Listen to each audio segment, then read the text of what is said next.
Bonjour à toutes et à tous. Je vous souhaite chaleureusement la bienvenue à cette soirée parents, un moment pour faire vivre le bilinguisme au quotidien.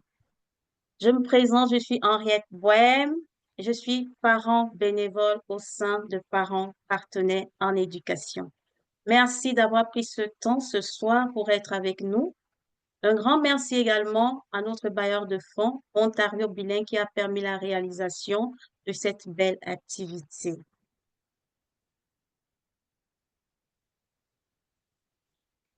Avant d'entrer dans le vif du sujet, j'aimerais d'abord prendre un moment pour reconnaître que le siège social de PPE à Ottawa est situé sur le territoire traditionnel des nations algonquines, Anishinaabe et Mohawk, présentes en ces lieux depuis des temps immémoriaux et y demeurant encore aujourd'hui.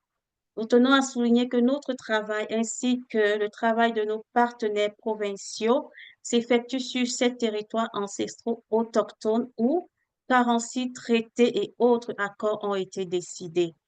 Nous sommes honorés d'être capables de vivre et de travailler sur ces territoires connus aujourd'hui comme l'Ontario. Nous remercions les Premières Nations, les Métis et les Inuits pour leur dévouement à ces territoires et nous affirmons notre engagement, notre solidarité et notre responsabilité envers l'amélioration des relations avec ceux-ci. À propos de parents partenaires en éducation, pour celles et ceux qui nous rejoignent pour la première fois, Parents partenaires en éducation PPE est le réseau provincial des parents francophones. Nous travaillons en partenariat avec les 12 conseils scolaires francophones et le consortium Centre Jules Léger pour accompagner, éclairer et outiller les parents afin qu'ils puissent pleinement jouer leur rôle de premier éducateur dans la vie de leurs enfants. Ce soir, nous vous invitons donc à vivre un moment convivial et bienveillant pour échanger, apprendre et s'inspirer entre parents, animés par le désir d'offrir à leurs enfants un environnement familial riche et stimulant dans les deux langues, le français et l'anglais. Nous avons la chance d'être accompagnés par Fatou Diallo, coach certifié, leader neurodivergent, maman de 3 enfants, passionnée de bilinguisme et de transmission culturelle. Avec une expertise en transformation et en mentoring, Fatou s'engage à inspirer et à outiller les jeunes et leurs familles pour bâtir un avenir prometteur. Sans plus tarder, Fatou, je te cède la parole. Merci beaucoup Henriette et merci à PPE pour l'opportunité. Bonjour à tous. Donc ça, c'est notre troisième atelier de la série qu'on a fait sur le bilinguisme à la maison. Je suis très contente de vous voir parmi nous. Puis on va commencer maintenant. Je vais juste partager mon écran, puis on commence. C'est parfait. Donc bonjour à tous. Donc aujourd'hui, on va parler on va conclure nos trois ateliers. Donc c'est faire vivre le bilinguisme à la maison, une occasion entre parents pour échanger et s'inspirer. Donc là, c'est vraiment une occasion pour discuter entre nous de ce qu'on a appris, de ce qu'on n'a pas appris, de où est-ce qu'on en est dans notre évolution par rapport au bilinguisme et poser des questions et puis apprendre entre nous. Donc, qui suis-je rapidement si les personnes qui sont présentes ne me connaissent pas encore? J'ai demandé à ChatGPT de résumer en 7 points qui je suis. Donc, au lieu de répéter ce que je dis à chaque fois, j'ai dit, OK, donne-moi 7 points de qui je suis. Et puis, il a bien tiré dans le mille en disant, je suis une passionnée pour le développement humain et l'éducation positive. Je suis une maman de 3 enfants, une femme afro-descendante, fière de mes racines et de mon parcours. Donc, je suis originaire de la Guinée. Mes parents ont immigré en France dans les années 70. Je suis un enfant de la diaspora et vraiment fière de ça. Et je suis installée au Canada avec mon mari depuis 14 ans maintenant. J'ai un background aussi en statistique et en data analyst. Et puis, comme on l'a dit tout à l'heure, je suis senior manager à la CHL et puis aussi consultante à Ton Success Consulting. Je suis neurodiverse, fière de l'être et je dis très haut, très fort. J'utilise mes forces atypiques pour inspirer autrement. J'anime des ateliers pour des familles bilingues ici et ailleurs et des ateliers aussi sur la neurodiversité. Et puis, je suis la fondatrice de Ton Success Consulting pour un leadership inclusif. Donc, c'est un organisme, enfin, une organisation de consulting pour aider justement à développer le leadership inclusif dans différents aspects de aussi bien des organisations que des personnes. Certifiée en transformation, changement et développement organisationnel. Et puis, je crois en la puissance des mots, des histoires et de la connexion humaine. Donc, ma cote préférée quand on parle de bilinguisme, qui me tient très à cœur, qui est de Nelson Mandela, et qui dit, si vous parlez à un homme dans une langue qu'il comprend, cela va à sa tête. Si vous lui parlez dans sa langue, cela va à son cœur. Donc, ça démontre vraiment l'importance d'essayer d'apprendre la langue de l'autre et l'importance du bilinguisme, surtout au Canada, où le français et l'anglais sont vraiment euh, un levier important pour évoluer dans sa carrière, mais aussi pour apprendre et à mieux communiquer avec tout le monde au Canada. Donc là, on va commencer le chapitre et avant de parler des histoires de famille, que les parents aussi vont venir partager un petit peu leur histoire, je veux rappeler que chaque famille est unique, chaque chemin est valable. Et on va avoir quelques histoires qui vont venir pour nous démontrer ça. Chacun a son rythme, chacun a sa façon. Tant que vous arrivez au même goal à la fin, vous êtes bon. Donc, chaque famille est unique, ne l'oubliez pas. C'est difficile de ne pas se comparer, mais c'est faut éviter de se comparer aux autres et puis avancer à son rythme à soi. Donc là, je vais vous parler de l'histoire de Marie, une maman en quête d'équilibre. Son profil, c'est Marie, maman de 2 enfants, de 4 à 7 ans, vit à Ottawa. Elle parle français à la maison, tandis que son mari est anglophone.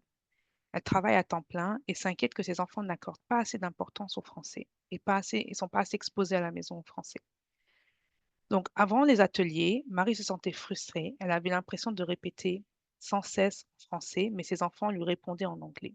Elle doutait de son approche. Elle avait aussi du mal à convaincre son conjoint d'y mettre du sien, pensant que cela allait alourdir le quotidien.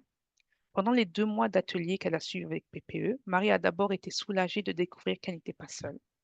Elle a appris des stratégies simples, comme nommer ce qu'on fait à haute voix, introduire des livres en français ou en anglais à l'heure du coucher et célébrer chaque petit effort. Elle a aussi discuté avec son conjoint pour instaurer un moment français en famille chaque dimanche matin. Aujourd'hui, elle n'a pas transformé la maison en école bilingue, mais ce n'était pas le but. Ce qu'elle a gagné, c'est la confiance. Ses enfants l'écoutent davantage, utilisent des mots en français et elle-même est plus détendue. Elle a appris que la constance vaut mieux que la perfection. La citation de Marie, c'est ce n'est pas la quantité des mots en français qui compte, mais la qualité du lien avec mes enfants qui fait toute la différence.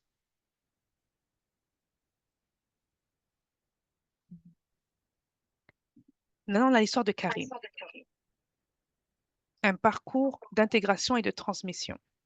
Karim est arrivé au Canada avec sa femme et ses 3 enfants en 2018. Originaire du Maroc, il parlait surtout l'arabe à la maison et peu de français. Les premières années au Canada, les débuts a été un choc culturel, comme beaucoup d'entre nous quand on immigre dans un pays qu'on ne connaît pas.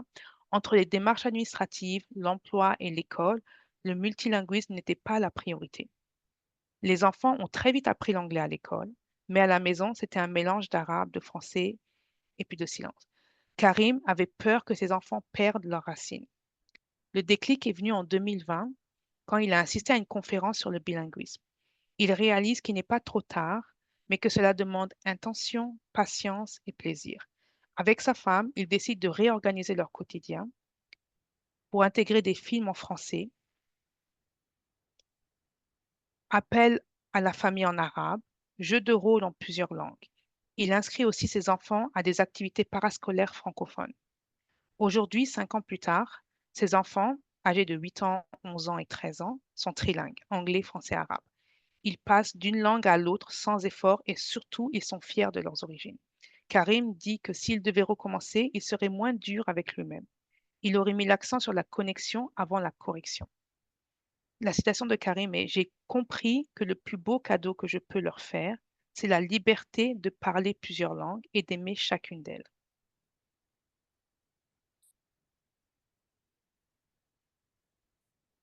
Et maintenant, le parcours de Julie. Julie, une maman solo neurodiverse qui a transformé un défi en force. Donc, Julie est maman solo d'un petit garçon de 6 ans. Elle est francophone, vit à Toronto et a reçu un diagnostic TDAH à l'âge adulte.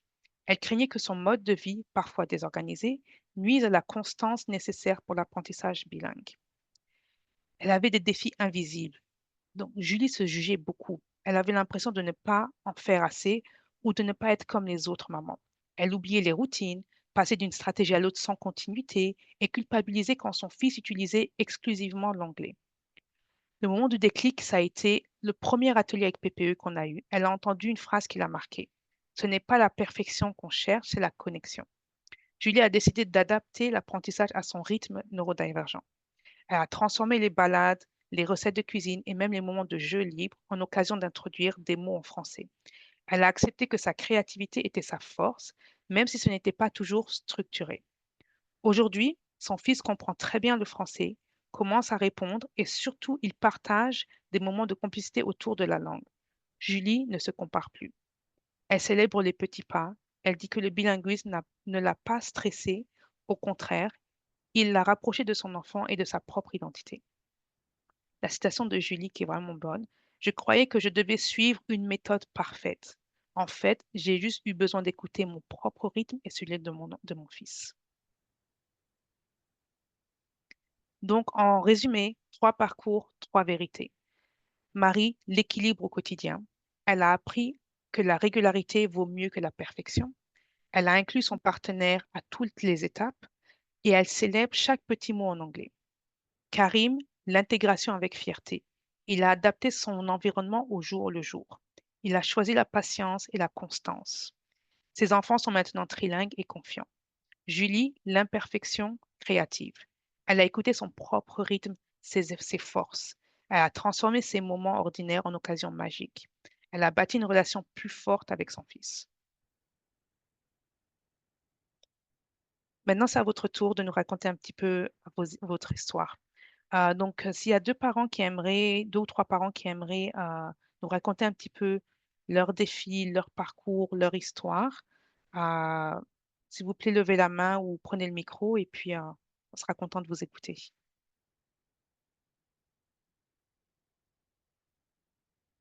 Henriette, je ne vois pas le chat ou je ne vois pas les mains levées, donc si tu peux monitorer ça pour moi. Ok, d'accord.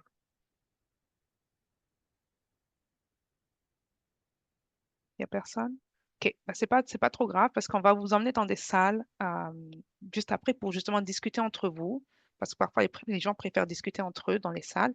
On va stopper le recording à ce moment-là et donc vous revenez, on va vous donner 10 minutes pour en fait partager entre parents en répondant un petit peu à ces questions, mais vous pouvez aller dans des discussions que vous voulez, mais j'ai essayé de préparer des questions pour vous un peu guider et faciliter la conversation entre vous. Donc, depuis les 2 derniers ateliers, qu'avez-vous essayé à la maison? Donc, depuis les 2 derniers mois, si vous n'avez pas assisté aux ateliers, qu'avez-vous essayé à la maison? Qu'est-ce, qu'est-ce qui a bien fonctionné pour vous? Et avez-vous rencontré des défis? Quels sont ces défis? Quels conseils donneriez-vous à un autre parent qui démarre dans un environnement bilingue? Et qu'est-ce qui vous a le plus motivé à vous lancer dans le bilinguisme à la maison et à développer des stratégies à la maison? Donc, on va vous laisser 10 minutes en breaking room. Je vais arrêter la présentation le temps que je partage les rooms, les salles. Pardon, on dit pas room en français, on dit salle. OK, donnez-moi une minute. On est combien de personnes à peu près? OK, donc on peut poser le recording. C'est à moi de poser le recording? Ouais. Ouais, hein. Mhm. Oui, bienvenue. Est-ce qu'on a récupéré tout le monde? Oui? OK. Donc, est-ce qu'il y a un groupe qui voudrait partager ce qu'ils ont partagé entre eux, ce qu'ils ont appris, des stratégies qu'ils n'ont pas forcément eu le temps de discuter, mais qu'ils voudraient partager avec le reste du groupe en apprentissage. Et je vais interroger chaque salle. Donc, j'espère que vous avez désigné quelqu'un qui allait présenter, ou sinon, vous pouvez parler toutes les deux, ça ne me dérange pas du tout. On va commencer par la première salle. C'était qui? C'était Amandine et Marie-Flore. Est-ce qu'une d'entre vous voudrait partager? Partager mon écran.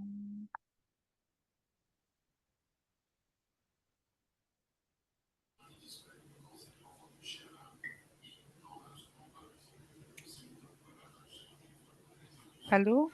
Marie-Flore? Allô? Oui, Oui. Je vais mettre les mots que vous dites, les mots-clés qui reviennent, je vais les mettre dans la présentation. Oups. ok. Bon, Amandine a dit que l'autre, elle regarde les cartoons avec les enfants en anglais, puis qu'elle et d'autres choses pour avoir les mots-clés en anglais, comment on dit telle chose en anglais, tout. C'était un peu ça. Puis moi aussi, de mon côté, on regarde les films, les séries en anglais, puis on essaie de lire quelques livres en anglais aussi. Puis comme il y a les soirées jeux en anglais Mhm. aussi, c'est un peu ça. Puis on mélange les langues quand on parle généralement 3 langues à la maison. Oh, et le mélange de langues, tout le monde parle les 3 langues à la maison ou Tout, bien tout le monde parle les 3 langues. c'est génial ça. Ouais. Merci beaucoup Marie-Fleur d'avoir partagé. L'équipe numéro 2, enfin la salle numéro 2,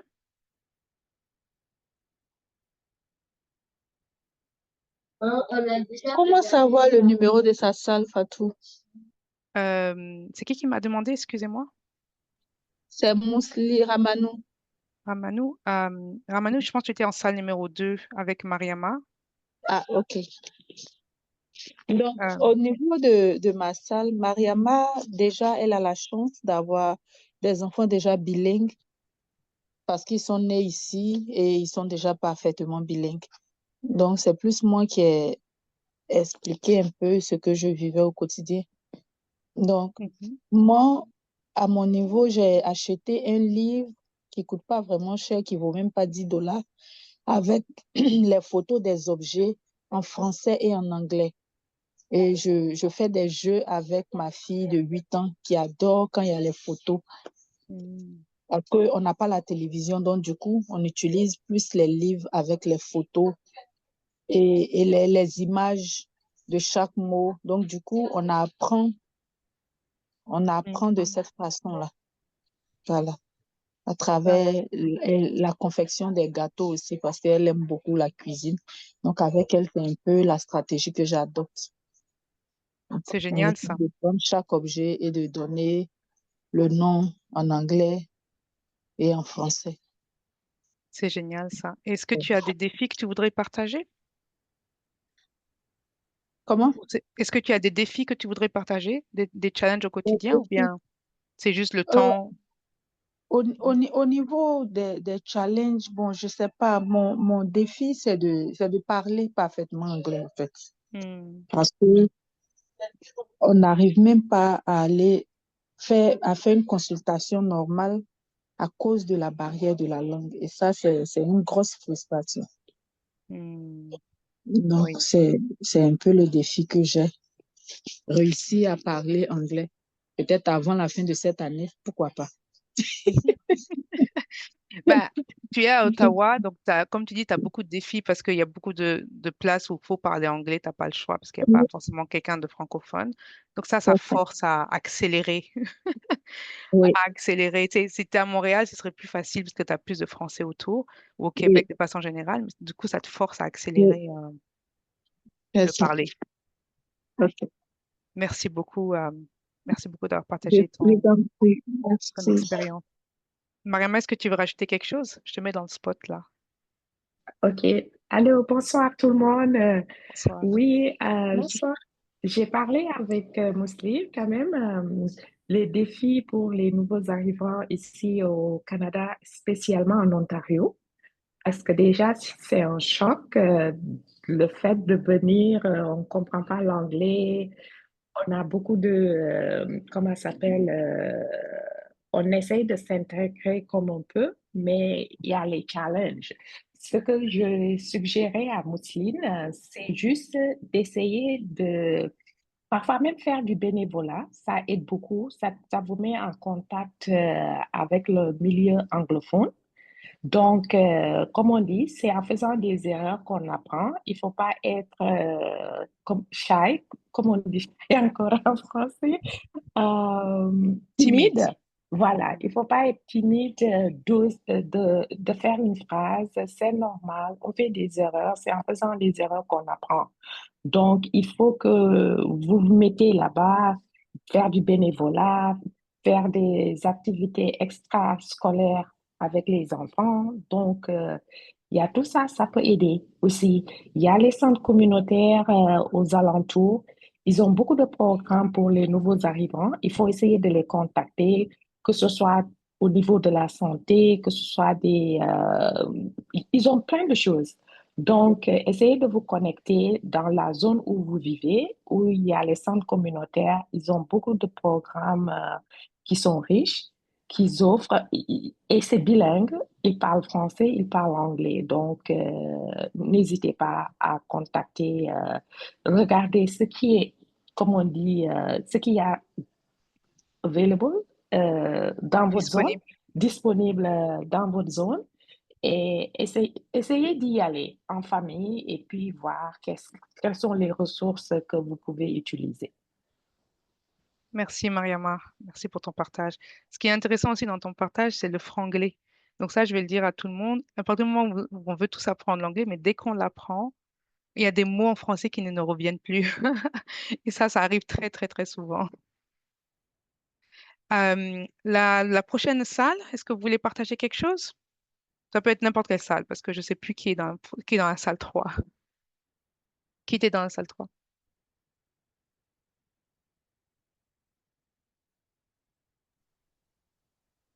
Donc, Non? bonjour Fatou. Bonjour Dora, ça va bien? Ça va et vous? Très bien. Ça va, merci. Merci. En fait, j'étais avec... avec ah, j'ai oublié le nom. J'ai un trou de mémoire. C'est Ramanou, je crois, non? Tu étais avec Ramanou, je pense Non, bien. non, c'est pas Non? Ramanou. Oh, Non, c'est Géraldine. Non. Ange Nyokwa. oh. Pardon, j'ai oublié le nom. Pardon. Pas grave, c'est J'ai pas grave. j'ai un trou de mémoire comme pas terrible Non, c'est avec pas les grave, prénoms. c'est pas grave. C'est pas grave. Ange. Donc, en fait, euh, on a discuté les défis qu'on rencontre ici avec des enfants bilingues ou plus. Donc, comme vous le savez, Fatou, moi personnellement, mes enfants sont euh, on vient d'arriver et ça fait 8 mois qu'on est ici et le défi c'est vraiment l'anglais plus que le français parce on vient d'un pays francophone et le défi qu'on a c'est d'apprendre l'anglais. Les aînés ils n'ont pas trouvé de difficulté parce que déjà ils apprenaient ça au pays, mais les plus jeunes c'est plus difficile pour eux. Même le français n'est pas le même français que notre pays. C'est un autre français qu'on trouve ici. C'est vrai. Donc, ils ont eu un peu de difficulté d'apprendre, de reconnaître plutôt les phonétiques, etc. Même du français, c'était un peu difficile pour eux. Et maintenant, avec l'anglais, ils commencent à parler, ils me ressortent un peu des phrases. J'essaie de les pas stresser. Elle m'a demandé, ma collègue tout à l'heure, elle m'a demandé, est-ce que tu les pousses? Non, non, je les laisse. Je veux pas que ça soit une corvée. Mhm. Je les laisse plus à l'aise parce que je veux pas qu'ils stressent. Donc ça va venir. Je sais très bien Mhm. que ça va venir. Et les enfants sont très intelligents, donc ils captent très bien, très bien les mots. Il arrive des fois, je me trouve étonnée. Ils me ressortent toute une phrase en anglais. Ah bon, tu sais dire ça, toi?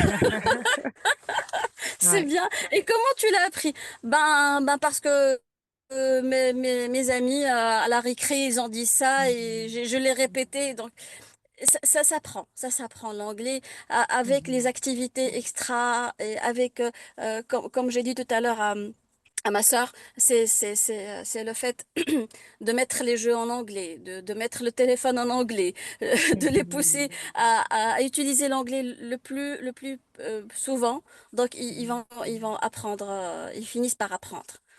Et la C'est ça. beauté avec les enfants, c'est qu'ils n'ont pas peur de faire des erreurs. C'est en tant Oui, c'est qu'adulte, pas, on va oui, avoir c'est pas comme honte, nous. Oui, oui. Voilà, c'est ce que Mariam a On dit essaie tout à de l'heure. parler en tant que parents. On essaie pas, on essaie de ne pas se tromper, mais en fait, eux, Mm. ils disent, Et puis, oui. on traduit dans notre tête. Donc, ça Oui, diminue encore plus notre habilité à parler, alors que les enfants font pas une traduction. Ils disent ce qu'ils ont compris et puis exactement. ils le parlent. Ouais. Oui, Merci beaucoup, Dora, exactement. pour ton témoignage. Merci à vous. Merci. Ange, est-ce que tu veux rajouter quelque chose? C'est bon, elle a tout dit. OK. Merci beaucoup, Dora, Ange. Je pense que c'était je une t'en belle prie. conversation. Vous avez tous les deux un Oui, gros sourire là. Oui, Je une le belle, vois oui, sans le oui, on voir. a bien discuté, oui, oui, oui. une belle Ça conversation. s'entend. Merci à vous Merci deux. Ange, merci, Merci, merci. merci pour le partage. D'accord, Et merci. puis, on a le quatrième groupe, donc ceux qui ne se sont pas encore exprimés. Est-ce que vous voulez nous partager quelque chose? Il y avait Henriette et puis, je ne sais plus qui était avec Henriette. Oui, j'étais avec Marie. Marie. OK. Je veux bien lui laisser le soin de partager. Marie, si tu es là,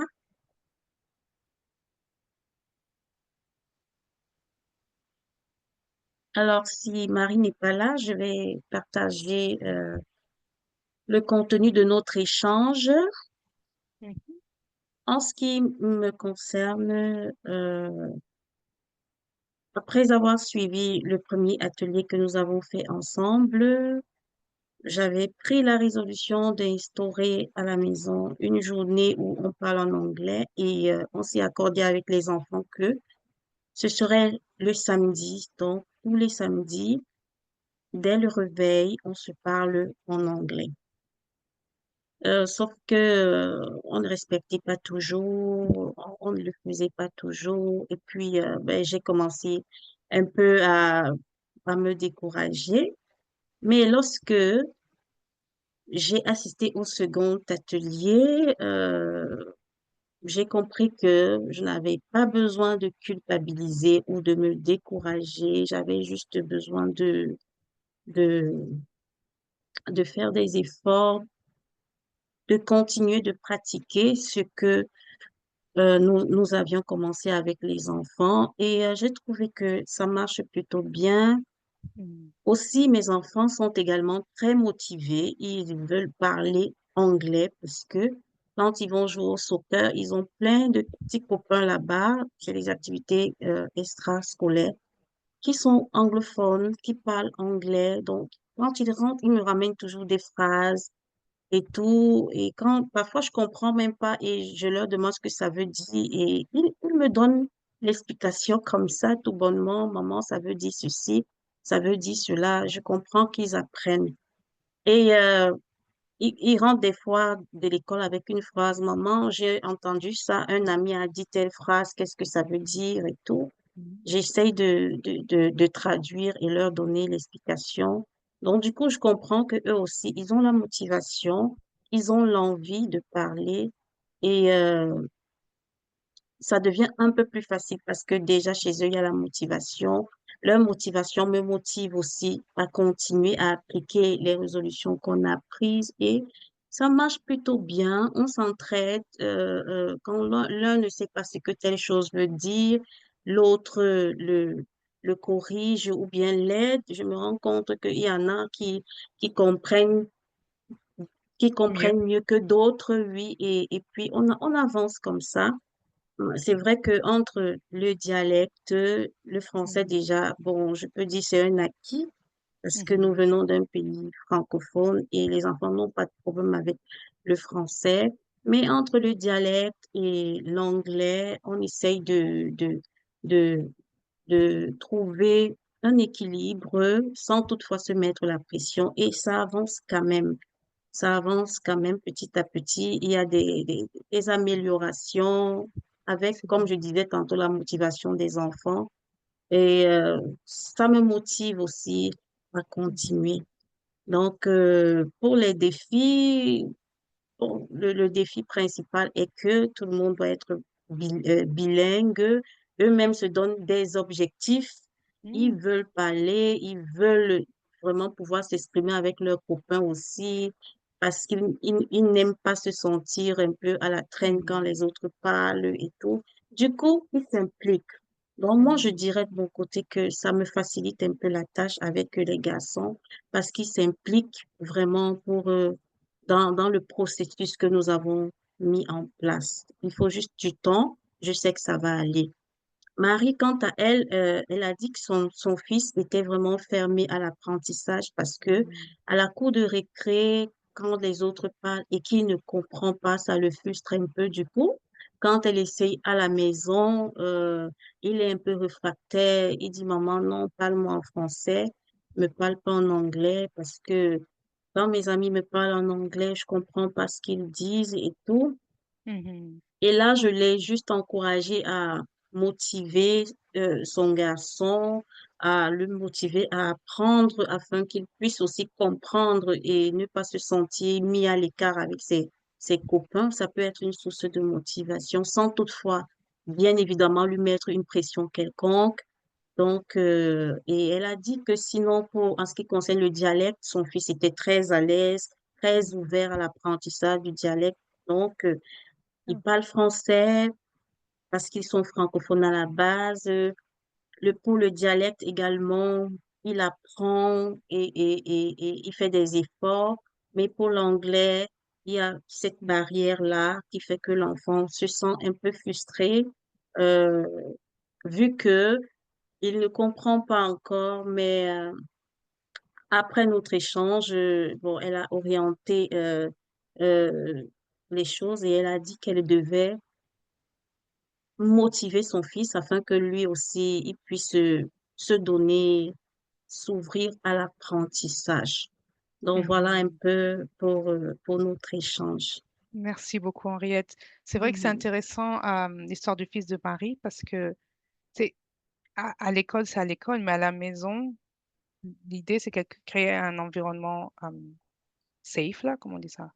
Un environnement sain où l'enfant, tu sais, pas peur de faire des erreurs, mais c'est compliqué quand tu as eu une mauvaise expérience de revenir et d'essayer d'avoir ça, là, mais ça prend juste un peu plus de temps et c'est juste la constance dans l'essai, là, mais ça va venir. Tu sais, quand tu es en Ontario, tu n'as pas trop le choix au bout d'un moment, là, donc ça va venir tout seul et naturellement, je pense, pour l'enfant. Et puis, Henriette, je vais te poser la question par rapport à ton expérience à toi. Est-ce que tes Oui, enfants, du coup, comme ils ont la motivation, est-ce qu'ils acceptent plus la télé en anglais? Ou tu sais, les films qu'ils regardent en anglais ou les choses comme ça. Parce que je sais qu'il y a beaucoup d'enfants, quand ils parlent, oui. ils arrivent à un certain âge et qu'ils sont très francophones, ils s'opposent un petit peu à avoir leur série ou leur télé en anglais le temps qu'ils comprennent et qu'ils assimilent mieux. Et tu sais, c'est un conseil qu'on donne d'aider avec l'audio, justement, d'avoir les choses plus en audio en anglais. Est-ce que tes enfants, avec leur motivation et la structure qu'ils essaient d'écrire, ils acceptent ça ou pas encore? Alors, ils acceptent, mais pas trop. OK. Pas C'est trop, normal. c'est-à-dire de temps en temps, mais vraiment, je peux pas dire que c'est leur premier choix de regarder leur série préférée en anglais. Non, c'est pas le Oui. premier choix. Pas Mhm. encore. Mais Mhm. sinon, de temps en temps, mon plus petit de 3 ans, lui, il a des dessins animés qu'il aime particulièrement en anglais. Ah, c'est Et bien. il regarde, les matins quand il est là, il regarde en anglais. Et je me suis Mhm. rendu compte que il a 3 ans, mais il connaît déjà dit certaines petites phrases qu'il a Mhm. entendues, qu'il a écoutées à la télé, et il me les dit en anglais. Je lui parle en français, il me répond en anglais. Il a que Oui, 3 ans. Il va même pas encore à la crèche, mais c'est juste le fait qu'il regarde ces dessins animés, qu'il l'aime bien en anglais. Il ah, ça capte va très déjà vite. certains mots, oui, et Mm. certaines phrases. J'en étais étonnée il y a quelques jours. J'ai dit, mais cet enfant, il me parle déjà en anglais. Ça veut dire que ça fait du bien d'écouter ces dessins animés en anglais là. Ça Exactement. produit quelque chose, ouais. Mm. Ça va très, très vite en général. Je dis beaucoup aux parents qui sont au Québec de mettre même s'ils parlent en français, les enfants vont à l'école en français, de mettre la télé très tôt, enfin, quand les enfants regardent la télé très tôt en anglais. Parce que l'enfant le développe automatiquement sans même s'en rendre compte. Et il Oui, associe la télé à l'anglais et le reste en français. Et c'est comme ça qu'il transforme pour devenir un enfant bilingue très rapidement, en fait. Ça, c'est vraiment un conseil que je donne souvent aux parents qui sont au Québec, surtout, où les enfants sont moins exposés à l'anglais qu'en Ontario. Ah, mais c'est très bon, merci de partager ton histoire, Henriette.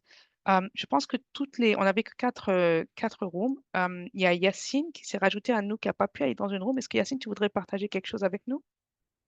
Je te mets dans le spot, hein, désolé.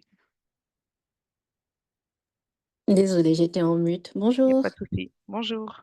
moi c'est Yacine, je suis en France, donc je n'ai pas trop ce problème. Si, je dis n'importe quoi. Donc j'ai bien vraiment ce problème de langue, donc pour plusieurs raisons. Donc, je suis d'origine sénégalaise. Donc, quand ma fille, la plus grande, est née, j'ai deux enfants qui ont maintenant 11 ans et 7 ans. Quand la plus grande est née, je lui parlais wolof en me disant, de toute façon, elle parlera français tôt ou tard parce qu'elle habite en France. Mais voilà, c'était sans compter qu'il y a eu des retards de langage, donc des problèmes d'élocution, des problèmes, voilà, à articuler et tout. Donc jusqu'à 5 ans, le langage n'était pas clair. Lorsqu'elle parlait, bon, il n'y avait aucun trouble. Les médecins, les spécialistes ne voyaient aucun trouble, mais quand elle parlait, personne ne comprenait. Donc là, j'ai commencé à avoir peur vu qu'il y avait l'école et j'ai commencé à lui parler exclusivement français. Donc là, actuellement, elle a 11 ans. Elle ira au collège bientôt, donc l'année prochaine. Et donc, je suis face à des challenges, notamment le désir qu'elle parle la langue, ma langue maternelle, le Wolof, et aussi qu'elle s'ouvre à l'anglais. Pour l'anglais, c'est assez bon, facile, entre guillemets, parce qu'il n'y a pas trop de pression. Elle fait de l'anglais à l'école. Et aussi, il y a Duolingo, où voilà, elle échange et elle est très motivée parce qu'elle a des cousins qui sont aux États-Unis et qui ne parlent pas français. Donc, elle est motivée parce qu'elle veut bien leur parler et tout. Donc, ça, c'est une motivation et ça avance bien. Moi aussi, de mon côté, des fois, je lui fais des phrases et aussi, j'essaye de leur faire écouter des chansons en anglais en donnant la signification et tout. Par contre, pour le Wolof, ce que j'avais fait, c'est que à un moment, je me suis rendu compte de mes limites parce que j'ai aussi le petit qui a eu un retard de langage, qui était suivi en orthophonie. Et bah, pareil, donc à un moment, il fallait que je me concentre sur le français pour l'aider. Et là, à un moment, j'ai pris un prof de Wolof au Sénégal qui leur faisait des cours. Mon but, c'était que le Wolof soit une langue tout comme l'anglais, tout comme le français, parce que sinon, à chaque fois, quand je leur dis, ils me disaient, oui, ta langue, ta langue. Je dis, non, c'est une langue tout comme le français, tout comme l'anglais, c'est le Wolof. C'est la langue que je parle. C'est une langue qui est beaucoup parlée au Sénégal. Donc, rien que pour leur avenir, parce que ce sont des citoyens du monde, ils ne doivent pas exclure un jour de peut-être aller au Sénégal y habiter quelque temps, ou même aller en voyage et tout. Donc, il faut qu'ils s'arment quand même de cette langue qui est très importante au Sénégal. Donc, j'avais pris un prof qui a su mettre les bases et casser la barrière psychologique, surtout pour ma fille, qui maintenant n'a pas honte en fait de me répondre en wolof, qui sait que c'est une langue qui s'apprend parce qu'elle a eu des cours, tout comme elle aurait eu des cours de français ou d'anglais. Et le fait d'avoir un prof, de savoir que c'est une vraie langue, entre guillemets, ça a beaucoup aidé et ça a débloqué quelque chose. Moi aussi, ça m'a débloqué des choses parce que moi, je n'ai pas appris le wolof, je l'ai parlé de naissance. Donc, je ne connaissais pas certaines règles de grammaire, certaines règles logiques qui finalement sont importantes pour quelqu'un qui n'a pas appris ça. Donc, moi, là, mon combat, c'est le Wolof. L'anglais, je fais confiance parce que ils ne rejettent pas, parce qu'en général, en France, les gens rejettent l'anglais en disant, ah non, non, j'ai pas envie, j'ai pas envie. Eux, ils sont motivés. Donc, je fais confiance au fait qu'ils parleront anglais, je les booste. Mais là, mon combat, c'est le Wolof. Ok. Merci beaucoup de partager Merci. ton expérience. C'est vraiment intéressant parce que c'est le combat de beaucoup de parents aussi en immigrant en Ontario, c'est de mélanger leurs langues maternelles, la langue d'origine, et puis le français, et puis, quand c'est pas le français en tout cas, ou l'anglais, et puis l'anglais. Donc, c'est très intéressant, la prise d'un professeur pour la langue maternelle de tes parents. J'avais jamais vu ça ou entendu ça, c'est vraiment, vraiment intéressant. Et puis, l'anglais aussi, on parle souvent on le dit pour d'autres langues, de la structure familiale de d'autres personnes qui parlent cette langue-là aide à motiver et à créer un environnement où l'enfant peut parler, pratiquer de la langue qu'il essaye d'apprendre. Donc, tu as dit tout à l'heure que tes enfants, ils ont des cousins aux États-Unis. Bah, justement, ça, c'est bon, ça aussi. Ou tout à l'heure, on parlait de l'histoire de Karim, où justement, il disait il faisait des appels téléphoniques avec ses parents restés au Maroc pour justement que les enfants parlent l'arabe et pratiquent l'arabe.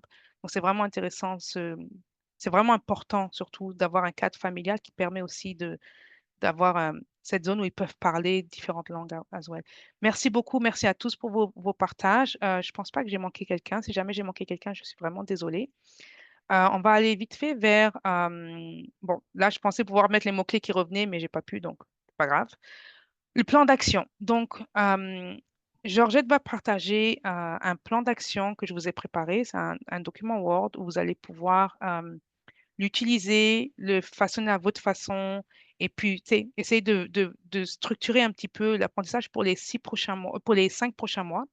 Donc, les areas of focus que je vous propose, c'est la cohérence dans le quotidien et l'engagement progressif intentionnel. Donc, quand on parle de cohérence dans le quotidien, c'est intégrer le français ou l'anglais dans les routines existantes. Beaucoup d'entre vous sont déjà en train de le faire, repas, jeux, déplacements. Utiliser les mêmes expressions clés dans des contextes variés, ça aide. Répéter le même mot dans des contextes variés aide à mémoriser les mots. Créer un environnement visuel bilingue à la maison. Donc ça, c'est un gros encouragement. On en avait parlé lors du deuxième atelier où, par exemple, il y avait des mamans qui mettaient le nom du beurre écrit en anglais sur le beurre, par exemple, tu sais, ou dans des objets du quotidien. Ils écrivaient le même mot, le mot en anglais et le mettaient en papier sur l'objet en question, justement pour que l'enfant puisse faire la différence entre les deux. Et puis l'engagement progressif et intentionnel, là, on parle de s'autoriser à aller à son rythme. Comme on disait tout à l'heure, chaque famille est unique, chaque rythme est différent. Se fixer des mini-objectifs réalistiques. Donc, tout à l'heure, Henriette nous a partagé qu'au début, elle avait un gros objectif et finalement, elle s'est réajustée en fonction de leurs besoins et de comment ça avance. Et puis, ça va mieux parce qu'elle a enlevé cette pression-là, en fait. Donc, se fixer des mini-objectifs. Vos objectifs sont vos objectifs.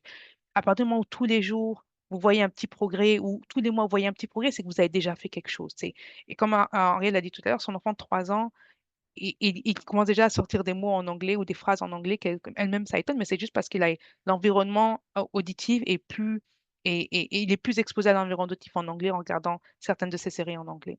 Revenir à l'intention, pas à la perfection. Moi, vous entendez mon anglais aujourd'hui, je suis censée être bilingue après 14 ans, je le suis, mais j'ai mon accent français, je prononce mal les mots, c'est pas la perfection et ça me dérange pas. Je me dis, écoute, c'est l'intention qui compte, je fais des efforts, je pratique tous les jours, c'est l'intention qui compte, c'est pas la perfection. Quand c'est pas ta langue maternelle, c'est pas la perfection qui compte. Même quand c'est ta langue maternelle, c'est pas la perfection qui compte. Euh, donc, le petit action plan pour les quelques prochains mois que je vous ai proposé, Henriette, elle va le mettre dans le chat, le document Word en entier. Donc, pour le mois de mai qui s'en vient bientôt, c'est le mois du réveil doux. C'est-à-dire, on commence tout doucement, on va faire quelques activités, on va build un calendrier d'activités ou des choses comme ça. Le mois de juin, c'est le mois où l'été commence au Canada, partout dans le monde d'ailleurs. C'est le mois des jeux d'été. Donc là, on va associer des jeux à une spécifique langue pour que vraiment ce soit vraiment par la pratique et par le jeu, parce que les enfants apprennent beaucoup avec d'autres enfants quand ils jouent, par exemple, ou quand ils vont dans des para-activités ou des choses comme ça. Donc, associer des jeux avec des langues va permettre, et focaliser que ça pour le mois de juin, va permettre justement de développer une autre façon d'apprendre. Le mois de juillet, c'est le mois des histoires partagées. Prenez des livres. J'avais donné une astuce autour de ce que je fais avec mes enfants, c'est que j'achète un livre en anglais, un livre en français, exactement le même livre pour qu'ils me lisent dans les deux langues. Comme ça, ils développent leur vocabulaire, ils développent leur sens, leur compréhension. C'est utiliser le moment-là du mois de juillet pour partager au niveau de la lecture et des histoires à raconter. Et puis, il ne faut pas oublier qu'une langue est associée à une culture. Donc, c'est très important ça parce que on pense qu'on parle juste une langue, mais en fait, on, on vit une certaine culture parce qu'il y a une certaine façon de parler la langue, il y a une certaine façon de la vie, il y a certaines expressions qui se disent. Et tout ça, c'est associé à la culture qui est associée à la langue. Donc, c'est très intéressant aussi d'aller dans ce partage-là d'histoire au niveau de la culture pour vraiment ramener encore plus d'aspect à la langue derrière. Le mois d'août, c'est le mois des mini-défis. Donc, mai, juin, juillet, on est vraiment dans la construction d'un environnement, la construction de certaines méthodologies et puis de d'un rythme. Et puis le mois d'août, là, on fait des petits défis. OK, on va se challenger, on va aller sur des petits défis, des choses comme ça. Et le mois de septembre, c'est le mois de la rentrée, c'est le mois de le retour inspiré. On commence le mois de septembre avec plus de vocabulaire qu'on aura bulle pendant les 4 mois d'avant. Et puis là, on est plus confiant et on avance tout doucement. Et puis ensuite, on réassesse. Au mois de septembre, alors, comment tu dis réassesse en français? Oh my God. Au mois de septembre, on réévalue quels sont les 3 ou 4 prochains mois, qu'est-ce qu'on va faire? Est-ce qu'on continue ce qu'on a fait depuis le mois de mai ou est-ce qu'on change et on varie? Le mois de septembre, c'est à partir de là où l'automne et l'hiver commencent au Canada. Qu'est-ce qu'on fait? Qu'est-ce qui se passe, etc. Donc là, moi, je vous propose en septembre à la fin septembre, de réévaluer. Où est-ce que vous en êtes? Qu'est-ce qui s'est passé? Qu'est-ce qui a marché? Qu'est-ce qui n'a pas marché? Et puis, qu'est-ce qu'on veut faire pour les 3, 4 prochains mois? J'aime bien les termes de 3, 4 mois en général. Donc, je proposerais d'évaluer jusqu'en septembre ensuite. Qu'est-ce que vous voulez faire? Utilisez le plan d'action qu'on vous a partagé pour, le mettre à votre sauce, comme je l'ai dit, et puis rajouter les mois si vous voulez rajouter des mois, sans forcément vous stresser, si vous ne checkez pas toutes les listes, ce n'est pas grave. C'est juste un guide pour vous aider un petit peu, vous donner un petit peu une structure. Je suis quelqu'un de très instructuré, donc c'est marrant que je donne des structures aux autres, mais ça aide parfois. Parfois, ça n'aide pas. Tout à l'heure, on parlait de l'histoire de Julie, où elle disait, ben, écoute, pour moi, ça n'a pas marché, mais j'ai trouvé ce qui a marché pour moi. Donc, n'oubliez pas ça. Euh, donc, en résumé, donc vous avez vu que dans mes présentations, cette fois-ci, j'ai mis un petit peu des mots d'anglais en titre, là, un peu. En résumé, qu'est-ce qu'on dit? Vos efforts, même les plus discrets, ont un impact immense. Vous êtes des bâtisseurs de ponts, des porteurs de culture, des semeurs de mots. Continuez à avancer, à parler, à aimer dans toutes vos langues. Le bilinguisme n'est pas un objectif à atteindre, c'est un voyage à vivre ensemble. C'est vraiment un voyage. C'est pas comme ça, là. Merci, merci vraiment à toutes pour votre participation. Euh, Ça a été vraiment un plaisir de faire ces 3 ateliers avec PPE. Merci beaucoup, PPE, pour l'occasion. N'oubliez pas que, comment dire, baby steps, c'est des petits pas pour arriver à quelque chose de grand. Vous allez revoir dans 1 an ou dans 6 mois, vous allez voir l'évolution et comment vous avez évolué dans ce contexte-là. Et puis ensuite, partagez. N'oubliez pas de partager votre expérience avec d'autres. Quand vous arriverez dans un monde de travail, vous aurez peut-être des collègues qui vivent ce que vous vivez aujourd'hui et vous aurez évolué, vous aurez avancé entre-temps. Donc, n'hésitez pas à partager votre expérience, n'hésitez pas à partager les outils qui ont marché pour vous, qui n'ont pas marché ou d'autres outils. N'hésitez pas à vraiment partager parce que c'est comme ça qu'on y arrive tous ensemble. Donc là, je vous ai dit merci, thank you et diarama. Diarama, c'est en Peul, ma langue maternelle, où on dit merci, bonjour, merci, au revoir en même temps. Donc, merci à tous, ça a été vraiment un plaisir. Et puis, s'il y a des questions, je vais rester quelques minutes pour prendre des questions ou prendre des discussions. Et puis, voilà, back to you, Henriette. Merci beaucoup, Fatou. Merci infiniment pour toutes ces ressources que tu as partagées avec nous, pour ces stratégies. Merci. Avant de nous quitter, j'aimerais inviter les parents à remplir notre formulaire d'évaluation qui est dans le clavardoir. Nous voulons rappeler que PPE organise un tirage chaque mois pour les personnes qui ont pris le temps de compléter le lien d'évaluation. Donc, c'est une opportunité également de nous faire un retour et de recevoir un cadeau, pourquoi pas, à chaque tirage au sort. Merci à tous les participants pour leur présence et pour leur contribution. Merci pour ces riches partages, pour ces échanges constructifs.